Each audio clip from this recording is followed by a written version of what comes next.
right, lovers and haters of composition, Kristian Kuhn coming at you again for another writing workshop, affectionately known as the Bob Ross of composition. And I have the last in my companion piece to the Stephen Blake Crowder Change My Mind series. So today we're going to focus on Change My Mind, the government should have banned vaping already, argumentative synthesis paper. And if you're kind of just catching on to this, I've done topics on just about everything with the Change My Mind series. So I have one in my YouTube channel called Change My Mind, the NFL is rigged. Change My Mind, TikTok kills brain cells. Change My Mind, holy moly, ban cell phones in schools already. Change My Mind, marijuana was legalized to keep you stupid. And the last one, Change My Mind, today's music is garbage. So what I've done is I'm giving my students a wide array of possibilities for this particular paper, kind of like, a literature circle, but it's an essay circle. So my goal is to teach argumentative synthesis while having kids pull the strings of my heuristics. So in this writing workshop, I'm going to stick status quo and just be the Bob Ross of composition, and I'm going to paint a whole bunch of introductory paragraphs for you, either manipulating my declarative or inverted heuristic. From there, we got body paragraphs to write. And if you're familiar with my work, you know that I always tackle body paragraphs regardless of the expository mode with the syllogistic method. So I'll walk you through that. And then just to wrap things up, I'll show you some of our conclusion stems that we use in my classroom. So let's start with the prompt, and then we'll dive right in to the heart of the matter. So all the prompts in all 6 essay choices are following the same paradigm. So, and I'll explain what I got here. So the prompt reads, Stephen Blake Crowder is at it again. He just rolled up to your high school with the following signage. The government should have banned vaping already. So I teach in a very Aristotelian model. And in Aristotelian argument, you have the language of defend, challenge, qualify, refute. And I break it down this way for my students. You can either agree with Crowder, you can disagree, or kind of ride the middle and qualify it a little bit and say, he's kind of right and kind of wrong simultaneously. So those are the rhetorical positions or stances one can have. And what I have my students do, just to practice the art of synthesis, is use a minimum of 3 sources. In just a second, I'm going to talk about those sources, so sit tight. If you haven't already, please subscribe to the YouTube channel. My new one's called Kristian Kuhn, the Bob Ross of composition. Spread the word far and wide. We are growing exponentially, and I'm super excited to see how popular of a channel we are in such a brief moment of time. So those sources, I use sources for my models and exemplars. I did not give them to my students, and here's the reason why. With all of these topics, there's so many multiple angles and facets and nuances to the argument that I really want them to do their own original thinking. So in this synthesis unit, I kind of have this small quasi-research component, and students are going to go find 5 sources on their own. They need to use 3. If a student really gets stumped, I'll show them the 5 sources that I use, but preferably I want to avoid that. All right, so the first question we have, because we're staring at a big blank canvas here, whether it be a computer screen or a blank sheet of white paper. So how do I write the intro? Well, here's the kicker, my friends, and especially if you're familiar with my work, you know my adage, you gotta Bob Ross your instruction.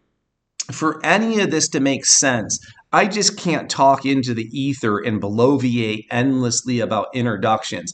I got to get to the proverbial canvas and easel a la Bob Ross and use a heuristic, just like Bob Ross did. He used the wet on wet technique. And as I've alluded to, I'll be doing the inverted and declarative thesis for the intros, body paragraphs, syllogistic. So I'm going to provide plenty of exemplars and models. So students that are watching, this should be completely demystified by the end, and you should be able to execute this with minimal ease and comfort. Declarative thesis, let's talk about that. Right. So if you want to declare, you begin with the thesis, hence the name declare. You're going to declare the thesis. And what I have my students do for simplicity's sake, kind of as a training wheel or a scaffold, is this. When you articulate the thesis, drop Stephen Blake Crowder's name, right? Say Crowder, and you are going to say he's correct or incorrect, or he's kind of correct and kind of incorrect simultaneously, right? So that way you guarantee yourself a thesis. More advanced writers, I'm like, kick the training wheels off, get rid of the scaffolds. You don't need to do that, right? So some kids can do that, write the thesis without, that degree of scaffolding. So the first sentence would be that. You follow it up with some context and background.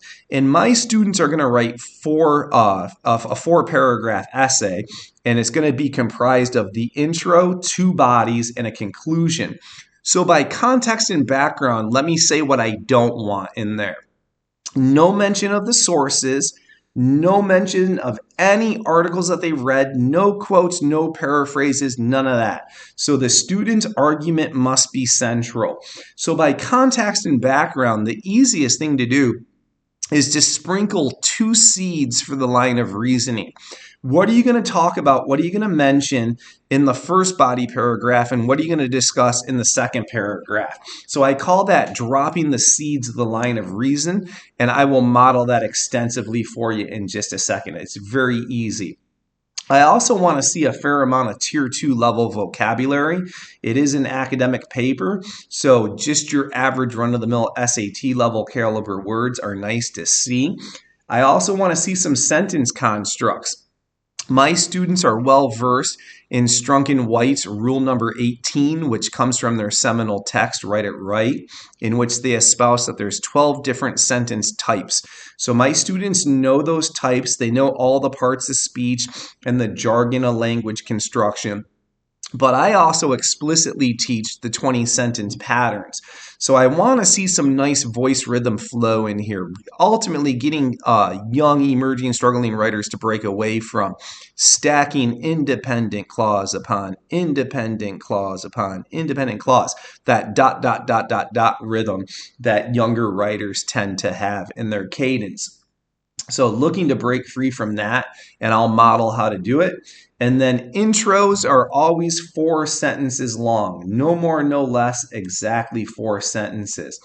I also can flip that declarative upside down on its head and invert the thesis. And in this case, you just end with the thesis. The 4th sentence is going to comprise the thesis statement.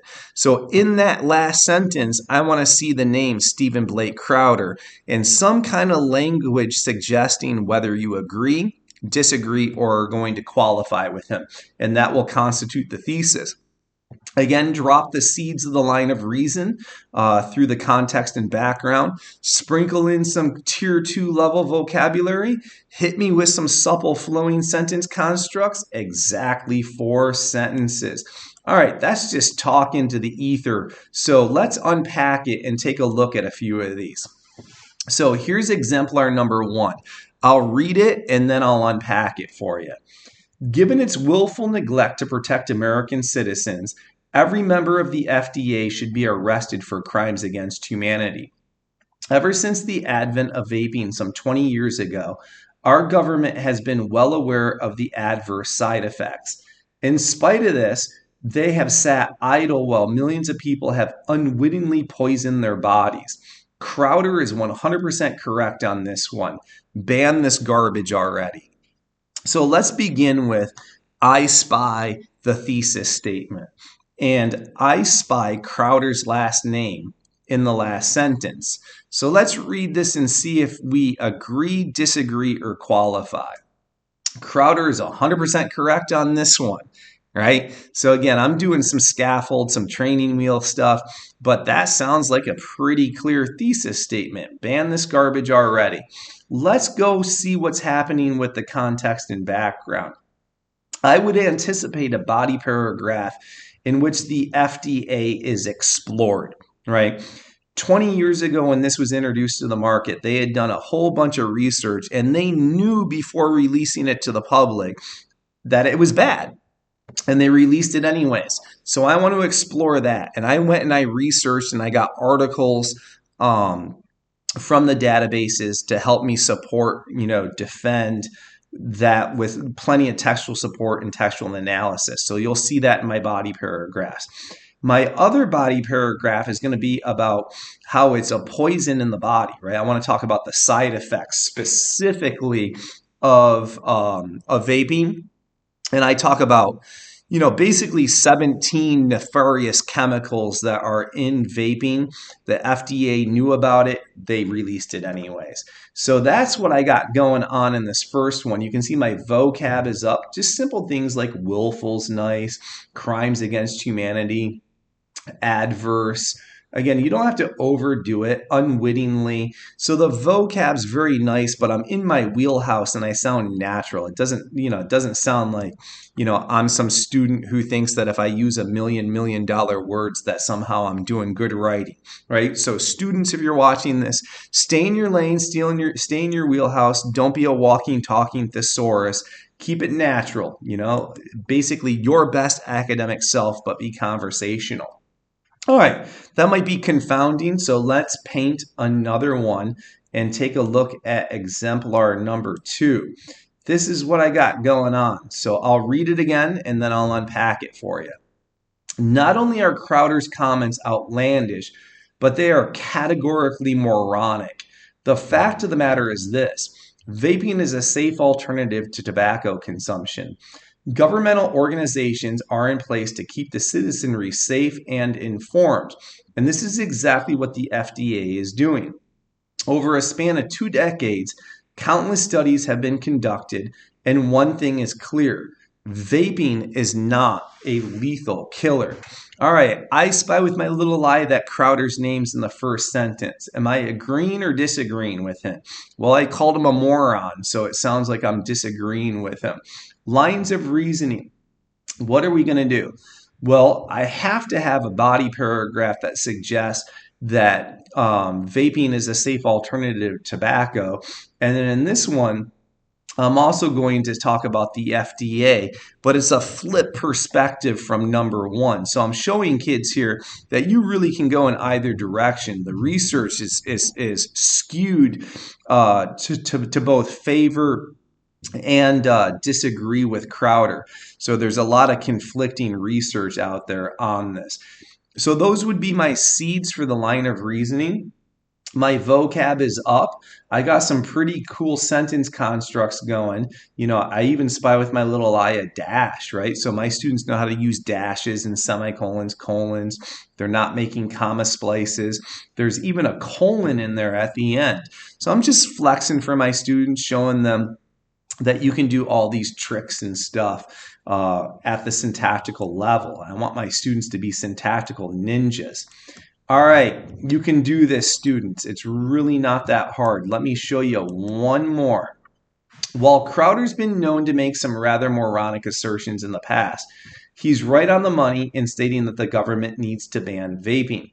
So Crowder's name is mentioned in the first sentence. Therefore, this is a declarative thesis, and it looks like I'm going to agree with them. All right. All one really needs to do is follow the money. Unfortunately, state and local governments have placed greater importance on their budgets than their citizens. No matter how one slices the issue, nothing good can come from vaping, especially in the case of teens. Sure, economies are reaping huge financial dividends, but at what cost? So let me talk about this one a little bit. So clearly it's declarative. And in terms of my lines of reasoning, I need one body paragraph in which I talk about the money trail, and then another body paragraph in which I talk about the impact on teens. Now, one of the things I wanted to demonstrate for my students is this. So as a teacher of many, many, many decades, I'm quite old. I know that students in introductions like to use rhetorical questions. So in this one, I'm teaching my students how to use rhetorical questions. First things first, I never, ever, ever, ever, ever, under any circumstances, begin an essay with a rhetorical question, because it's closely akin to this. You got to think linguistically on this one. If you're arguing and somebody asks you a question and you follow it up with a question, 9 times out of 10, that's an act of passive aggression. And I don't want to come off as passive aggressive inadvertently. So I avoid the use of the rhetorical question in the opening sentence. If I am declaring the thesis, it's totally cool to end with a rhetorical question if you're going to segue into the answer of that question in the first premise of the first body paragraph. So look at that essential question. Sure, economies are reaping huge financial dividends, but at what cost? Well, I'm going to get to the cost in the next paragraph, because I mentioned money first, and then I mentioned the impact on teens. So to be chronological and logical, I need to talk about money first. So the rhetorical question greatly segues into my my next body paragraph. So I like rhetorical questions when they work like that. So kind of hard to use rhetorical questions, but that's one way that students can use it effectively. All right, I lied. I painted another one. I forgot that I had 4 for this one. So let's see it again. Typically, the job of the government is to overstep their bounds, to only trespass into the personal lives of its citizenry. I didn't say Crowder, so I'm hoping it comes last sentence, because this is going to be inverted. But on rare occasion, these governing bodies loosen their neck chokeholds and allow individuals to make adult decisions, all on their own. While there are certainly health risks in making the decision to vape, so are there multiple dangers in countless other activities that the government does not regulate. Crowder, unfortunately, has it all wrong, so I'm disagreeing with him. You see Crowder in the last sentence, it's inverted. Give the people free choice, a concept our country was founded upon. So I'm going to take a constitutional approach in this, but I'm also going to qualify in the sense that there are definitely some negatives, but it's like, hey, man, we're adults. Like, this stuff's not legal until you're 21 years of age. So at that point in time in your life, you should be able to figure out wrong and right. And if you want to, drink red Gatorade, even though we know the impact of red dye, then you're going to drink red Gatorade. That's your choice, right? If you want to eat dye-infested marshmallows in cereal, go ahead and do it. We know the negative consequences of it, but make an adult decision, all right? So the government shouldn't be micromanaging our lives to that extent. That's where I'm going in the body paragraphs. All right, enough said. Give it a whirl, students. Pause the video here and give a crack at either a declarative or an inverted. Still a ton of canvas left. So we got to ask ourselves the next logical question. So how do I write the body paragraphs? As I've already alluded to, we's are going to proceed syllogistically. I'll give a brief synopsis, a brief historical overview of the syllogism. In other videos in my YouTube channel, I belabor this point. So if you're new to me and this is a little nebulous at the end of my explanation, backtrack and check out some of those videos. But I should explain it in a way that gives you a functioning, working knowledge so that you can bang out this paper. So it's rooted in the Aristotelian tradition, comes from Aristotle. He ran a school called the Lyceum, and the townsboys would go there to learn about polemics, oration, debate, wordsmithing, word wrangling.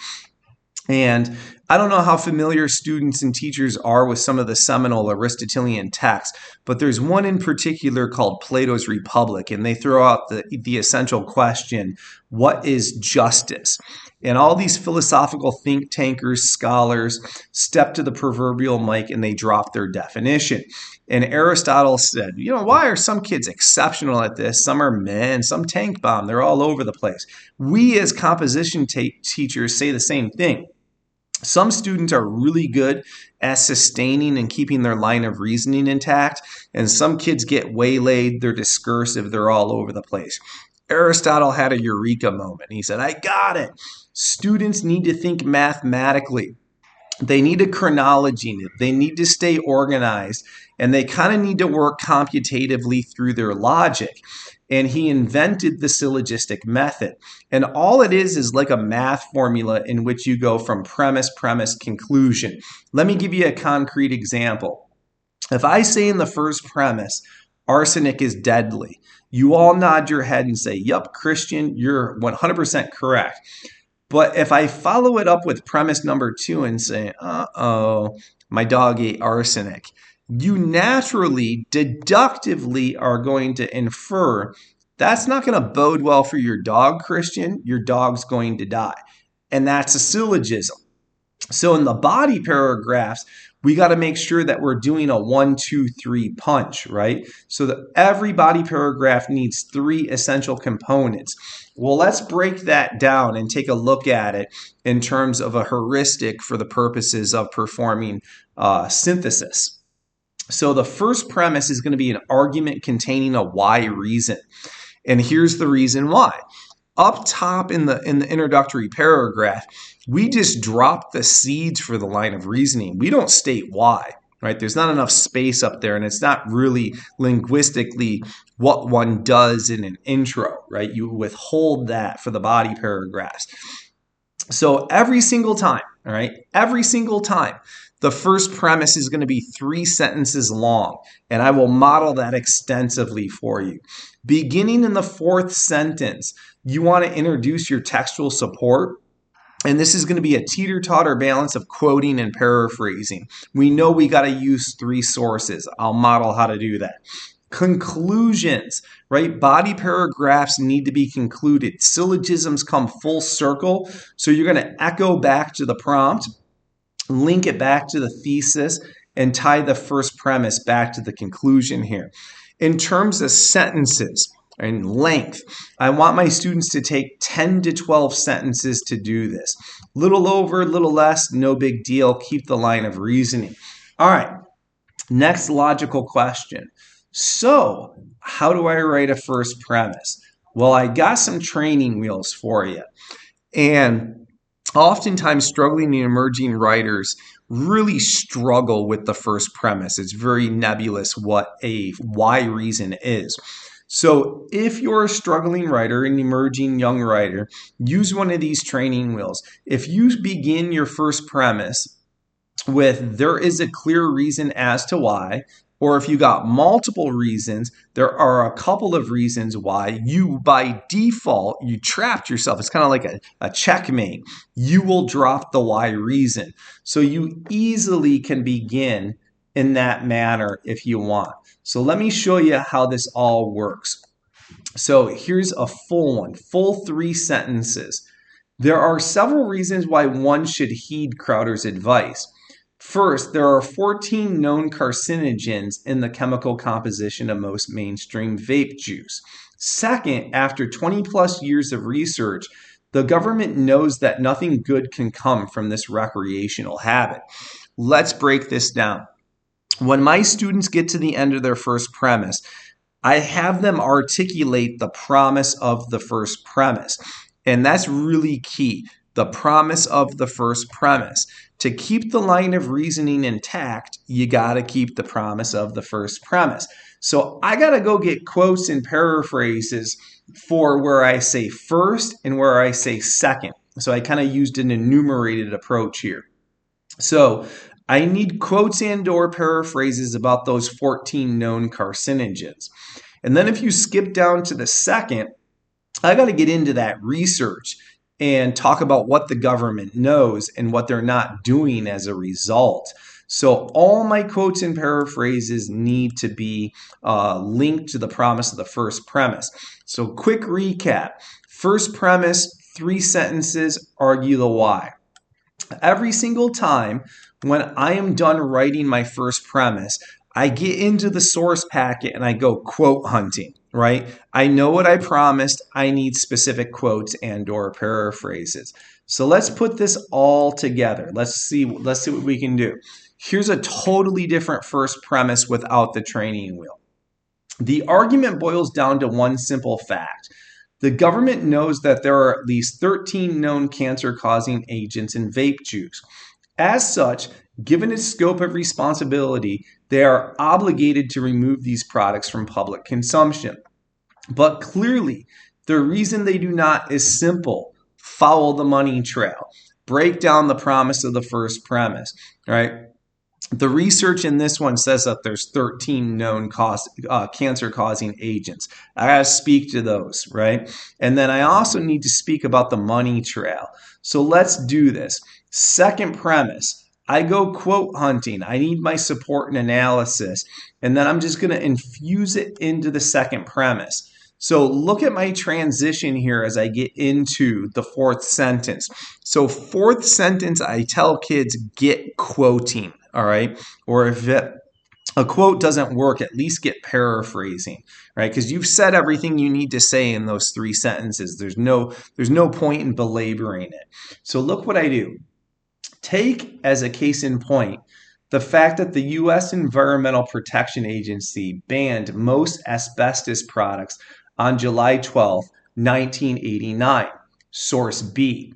Well, where am I going with that, right? When you quote, you got to analyze and you got to connect it. Everything needs to be germane and linked to the promise of the first premise.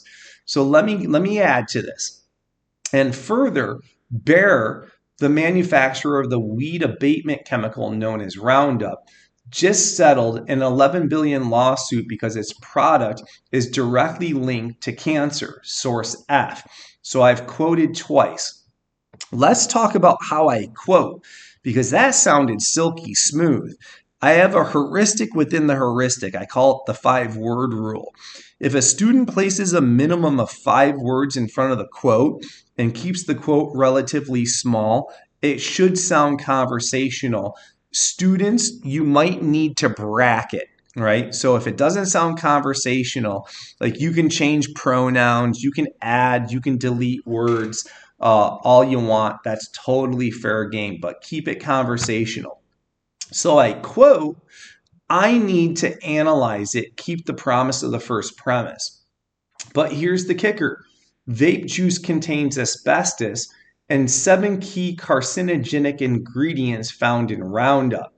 While the science is not definitive in its findings, it is clear that there is a direct linkage between vape consumption and the types of cancers that asbestos and Roundup elicit. Do you see how I bracket there? To keep everything like aligned and intact, I have to keep it connected to asbestos and Roundup. The quote didn't have that. So I'm not like totally bastardizing the quote or manipulating the evidence. I got to tweak it a little bit to really hammer home my point. So that comes from source C. Quote, analyze. In fact, Johns Hopkins has been studying this correlation over the last few years and have concluded that vaping is closely akin to willfully ingesting arsenic and other forms of rat poison. Source B. All right, let's keep cruising. So the question becomes this. Why hasn't the FDA pulled this product from its shelves? The answer is simple. Money. Oh, Kristian, you clever guy. You promised me in the promise of your first premise to talk about money. So let's do that. Just in the states of New York and California alone, taxation revenue easily exceeds $4 billion annually. Source A. So I don't need to belabor the money, right? It's clear, right? It's fiscally generated and manipulated, and that's why we're not pulling this from the shelf. We're making too much money. You know, whose wallets are being padded by this? This is why the government turns a blind eye to what is unquestionably a travesty. But I ain't done. I got to conclude this, right? So let's conclude the thought. I usually take like 2 sentences, no more than 3 to bring it all the way back. So in the conclusion of the syllogism, I drop the name Crowder just to make sure that I'm hammering home the thesis. So look at what I do. Even though this is a small data sample, Crowder is 100% correct. The government is not making legislation that has the good of the people in mind.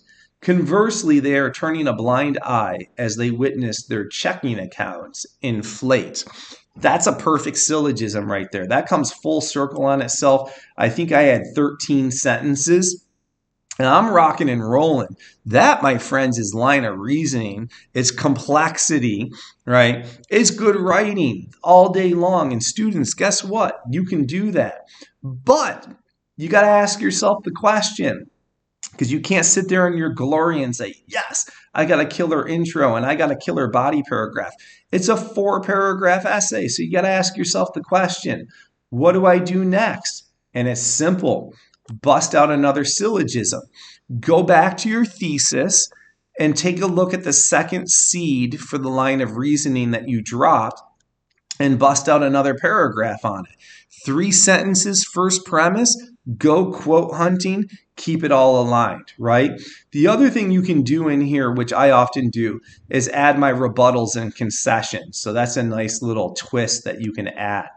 All right, let's talk about wrapping this essay up. I have some conclusion stems that I use with my students early in the academic year. These are very elementary. Ultimately, I want kids to get away from this, but it's totally fine for early learning. So quick encapsulating stems. It's like a fireworks display. Fireworks displays typically have grand finales. And this is the grand finale where you're just like screaming exigence, theme, universal truth, right? All coming to a culminating end. So any of these work, simply said, evidentially, in no other words, when it's all said and done at the end of the day. So I got one for you right here. And I'm using another one of our stems that is in a global sense, comma. So you can see here, big encapsulation. So let me read it to you. And then our conclusions usually are like 3 or 4 sentences long. That's it.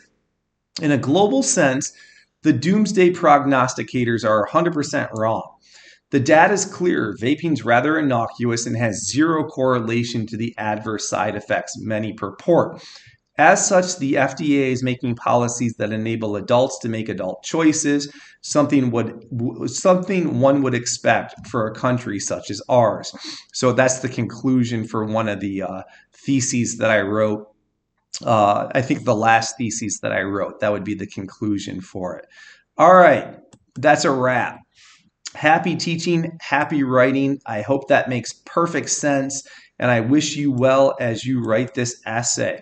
If for any reason you need to get in touch with me, drop me a line at teachingwritingcoach@gmail.com. Always happy to answer your questions or just to have a chit chat back and forth. Know that I'm a lead teacher for the National Writing Project. I present throughout the year too, and lately I've been doing a lot with NCTE and perfection learning. So I have a website, teachinghowtowrite.com. You can check my calendar of events there. You can see what PDs we're offering. Most are free, some are for a nominal fee. But if you want to work together, give me an email. I do a lot of one-on-one consultation with teachers. And I also push into districts when they invite me. So if you want me to come in and see you and your colleagues, just fire me an email and we'll hammer things out. Students, I own my own tutoring company and I call it Write at Ivy Write. I'm an expert on college personal statements. I'm an Ivy League graduate and have worked the college process for 22 years. So come time for you to write your supplements and your personal statements, happy to help you out. If you want a crash course just in composition, I can do that as well. I've also taught AP Lang and AP Lit for well over 2 decades, so I can get you over that hurdle as well. So just drop me a line. All right, peace out, friends. I'll see you in the next writing workshop. I'm out of here.